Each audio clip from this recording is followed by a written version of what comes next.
दोस्तों मैं तुहाडा मेरा कदीर शहबादी। मैं अज मौजूद हाँ मौजा बगने अपने इलाके जिथा कहना दोस्तों मैं रिठे में यानी कि वार्ड चुनिंदे पे मैं सोचे कि अज दोस्तों को मुलाकात करा के ना मैं वाड़ा नाल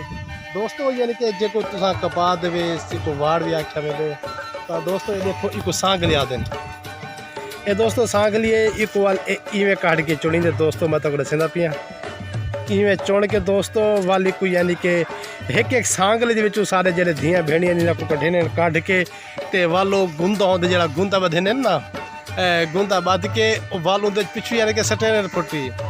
फुटी गुंदा बध के फुटी काट के वालो वेंजन वाल जाटू को तुलेंदे तोल के ऊपर तोल का हिसाब रेंदे यानी कि जेड़े सा कपड़े पहने जेड़े यानी कि सारे ढेर चीज़ा जर्सियाँ थी गया कपड़े थी गए ढेर चीज़ सारी ही फुटी के नाल बननी फुटी जो कपास आखे उर्दू सराखे जो अंदर फुटी है साड़ी साढ़े वाड़ इन सही ठीक है ना वो यानी कि खेत ने जेंदे उत्ते यानी कि जट बेचारा रात की मेहनत करेंदे ते जट नाल यानी कि मुलाकात भी तुहाडी कुरे सुनते करे पूछूं कि तुहाडी अजकल क्या रेट खड़े खाद का फुटी का क्या रेट है क्या तो फायदा है या क्या ना। दोस्तों ये देखो ये सारा माशाल्लाह सारे वसेब दे सुगाते हैं सारे वसेब दे वाड़ हैं ये सारे और रौनक हैं जेड़े सारे जट फिरा रात की मेहनत करके अपनी सर्दी गर्मी यानी कि फसल में गुजरे ने उन्होंने यह गुजरान होती है उन्होंने यह मेहनत होती है उन्होंने साल की बालन की रोज़ी होती है उन्होंने अपनी रोज़ी होती है। सारी गवर्नमेंट को चाहिए है कि सारे जट्टा किते ऐसी सहूलत पैदा करे ऐसी सहूलत पैदा करे कि यकीन करो जट खुशहाल हो तो वतन खुशहाल हो सी जी धरती दे उत्ते जी वतन दे उत्ते माँ धरती सारी आबाद है इतना कर ए देखो ये इवें आबाद है जिमें घर के तुहाडा बजुर्ग बैठा होवे तुहाडे घर की रौनक होंदी है इवें सारे पाकिस्तान के कहीं भी मुल्क की जरा ज़राअत का महकमा है उतों के वाड़ है उतों की कणक है ये हकीकत दे विच यानी कि वो मुल्क का बहुत बड़ा सरमाया है वो मुआशत की तो एक बहुत बड़ा किरदार होंदे सारी ज़राअत का। असा खुशकिस्मत है कि सारे पाकिस्तान की सरजमीन के उत्ते 4 मौसम होने उन्हें 4 मौसमों के एक मुख्तलिफ सारे फल होने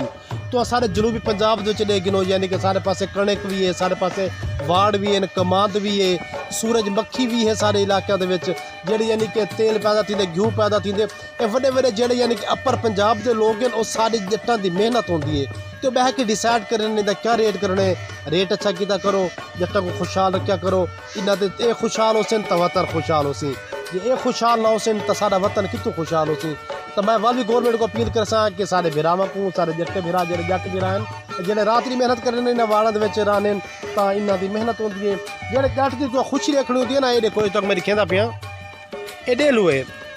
जेड़ वेले ए डेलू नाल यानी कि उनका पौधा भरिया पियो होंदे जट एडा खुश थींदे खुश थी के खुश थींदे आदे कि सही मेरे एक बूटे दो अज 50 डेलू लग्या पिया इको फल आते इको डेलू भी आते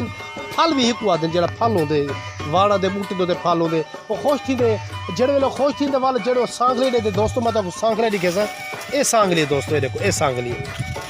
ये सांगली वो जट एडा खुश थींदे बेचारा वो सांगली को देखते बस वालो आदे अल्लाह का शुक्र है मेरा बहु फल है इतनी बूटे दे सांग लियान इए उए वो यानी कि अल्लाह का शुक्र अदा करेंगे अपनी उम्र निभा रहे। अगर सारे गवर्नमेंट ऑफ पाकिस्तान इन्हों का रेट ठीक कर दे तो मैं जानना हकीकत है कि सारे जो जट हैं सारे किसान हैं सारे मुल्क के असल हीरो ही हैं जो असम्बली हाल बैठे तो पुलिसा बनते बैठे उन्होंने क्या पता जट बेचारा कि मेहनत करेंगे कि उधार चाहिए पेट्रोल उधार चाहिए डीजल उधार चाहिए वाल यानी कि जो जागीरदार जिमीदार होंगे आखिर ना डब्बर पैसे गिने। तो दोस्तों तो चाहिए है ये प्रोग्राम को शेयर करे सो आओ साल जरा है अज किसान है अस उन्हें गाल मुहाड़ करें उनके कन पूछते हैं कि तुम्हारी फुटी किमें थी पई है तो DAP का रेट क्या है आओ से पूछते हैं क्या हाल है